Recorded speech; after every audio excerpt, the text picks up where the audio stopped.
Bonjour et bienvenue sur Teacher Tips, la chaîne où je donne des tips, des conseils aux teachers. Aujourd'hui, nous allons commencer une nouvelle série sur l'évaluation. Cette série durera 2-3 semaines. Je vous invite aujourd'hui à entrer dans cette série par l'auto-évaluation. Je m'explique tout de suite. Une teacher, the tip, the tip. Et n'oubliez pas de vous abonner, de partager et de liker. Alors, comme spoilé un petit peu en intro, aujourd'hui, nous allons parler auto-évaluation. Auto-évaluation, évaluation de soi-même. Par qui ? Par l'élève. Donc, nous allons parler d'évaluation de l'élève par l'élève. Et pour ce faire, nous allons parler de quelque chose de bien particulier, c'est de poser des attentes dès le début de l'année pour vos élèves. Je m'explique. Vous allez avoir un entretien individuel avec chaque élève. Vous pouvez prendre par exemple sur le temps de récréation, vous demandez à l'élève de rester, puis ensuite d'aller vous chercher machin qui va venir, vous parlez avec machin, il repart, il va vous chercher bidule, etc. etc. Donc vous pouvez prendre sur ces petits temps début de l'année, attendez de connaître un petit peu vos élèves, donc attendrez une ou 2 semaines peut-être, ça me paraît judicieux, et ensuite vous allez leur demander qu'est-ce que tu penses que tu pourrais améliorer. Sur ce trimestre, nous allons nous fixer un but d'améliorer quelque chose et qu'est-ce que toi, tu souhaiterais travailler en particulier. Après, j'invite les enseignants à le poser clairement, c'est-à-dire à faire un visuel. Donc on imagine par exemple un arbre, donc vous allez avoir un tronc avec des feuilles et vous allez faire des feuilles rouges. Dès que l'élève commence un petit peu à travailler sur son goal, sur son but, la feuille peut passer orange. Et dès que le but est atteint, la feuille peut devenir verte. Et le but, c'est bien évidemment que l'arbre soit entièrement vert à la fin du trimestre. J'attire votre attention sur le fait que les élèves eux-mêmes vont se donner des buts. Et l'école, c'est une entité très complète. Vous allez travailler avec l'élève sur quel est ton but. Qu'est-ce que tu veux faire ? Qu'est-ce que tu veux atteindre en réalité comme but jusqu'à la fin du trimestre. Ça peut être aussi, avant la fin du trimestre, comme je suis nouveau dans l'école, moi je voudrais déjà me faire 3 bons amis.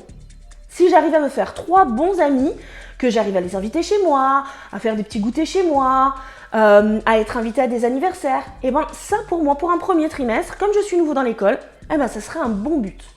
C'est tout à fait recevable. Hein. Encore une fois, l'école, entité complexe.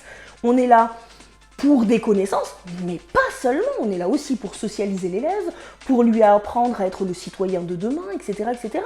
On peut tout à fait avoir des objectifs comportementaux, on peut avoir un élève qui se dise « moi, avant la fin du trimestre, je veux pouvoir être capable de me calmer, de faire moins râler la maîtresse, peut-être, je ne sais pas si vous avez une échelle… vert, orange, rouge, une échelle de comportement, je veux pouvoir avoir été au moins 3 fois dans le vert. Voilà, on se pose le but qu'on doit se poser en fonction de nous-mêmes. Donc l'enfant va se poser ce but et vous allez lui dire, pas aujourd'hui, mais demain, après-demain, etc., la semaine prochaine, on va maintenant réfléchir à une évaluation de ce but. Donc j'écris ton but sur la petite feuille, ou même tu l'écris toi, sur la feuille qu'on va coller sur l'arbre, et je voudrais que tu réfléchisses à comment on va pouvoir évaluer que tu as bien atteint ce but. Donc, par exemple, pour l'élève qui s'est posé comme objectif d'essayer d'améliorer son comportement, on va imaginer, j'aurais été 3 fois dans le vert. Si je suis 3 fois dans le vert, je me dirais que c'est atteint. Okay.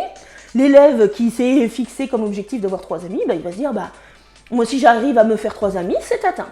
L'élève qui s'est fixé comme objectif d'être meilleur en table de multiplication par exemple, il va pouvoir vous dire, je vais me faire une évaluation avec 40 calculs de table de multiplication qu'il faut que j'arrive à faire en moins de 2 minutes. Et si j'y arrive en moins de 2 minutes, alors ça voudrait dire que mon but est atteint. Donc les élèves vont eux-mêmes penser à évaluer leur propre progrès. Une fois qu'on a travaillé sur quelque chose, à la fin du trimestre, on va se poser, on va se dire, on en est où par rapport à nos buts ? Est-ce que c'était peut-être trop ambitieux ? Est-ce que le trimestre prochain, on va se mettre un but un petit peu moins ambitieux? Est-ce que c'était trop simple et tu l'as accompli tout de suite? Auquel cas, on va essayer de devenir un petit peu plus ambitieux, puis d'avoir quelque chose d'un petit peu plus complexe. Ou est-ce qu'en effet, on a travaillé tout ce trimestre pour pouvoir atteindre ce but et maintenant on y est, ou on y est presque, c'est ok. Et on va changer. Le trimestre prochain, qu'est-ce qu'on va faire? Donc là, je vous invite vraiment à changer pour tous les élèves et même les élèves qui n'auront pas atteint leur but. Parce que il n'y a rien de plus frustrant que d'être sans arrêt en train de travailler sur un truc et on n'y arrive pas. Il va y arriver et s'il n'y arrive pas cette année, bah, ce sera l'année prochaine et c'est ok. Mais on va essayer de ne pas l'accabler, l'élève, en lui disant bah écoute, là on s'était fixé un but en mathématiques, est-ce que tu voudrais pas travailler un but plutôt en français pour ce trimestre? Donc on va lui faire une suggestion, il va pas forcément se rendre compte qu'on essaye de lui dire les maths, pour l'instant on avance petit et c'est ok. Donc on va se donner un autre objectif peut-être, d'accord? Essayez de varier les domaines dans lesquels les objectifs vont être proposés par les élèves parce que on va expliquer aux élèves qu'on essaye d'être un élève complet, qu'on essaye d'avoir plusieurs compétences. On ne veut pas être juste bon en maths, par exemple, hein, ou on ne veut pas juste avoir plein de copains et être tout à fait socialisé. on veut quelque chose de plus complet. Donc voilà, j'espère que ce petit conseil fera de vous un meilleur enseignant qu'hier et que vous l'installerez dans votre classe, car il permet vraiment aux élèves de s'auto-évaluer et de garder, d'être un peu drivé, d'être un peu conduit par quelque chose que eux-mêmes ont décidé de travailler. C'est quelque chose de très positif généralement dans une classe.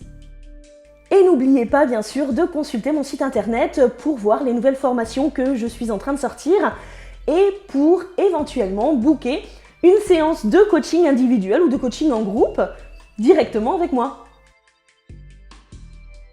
À la semaine prochaine!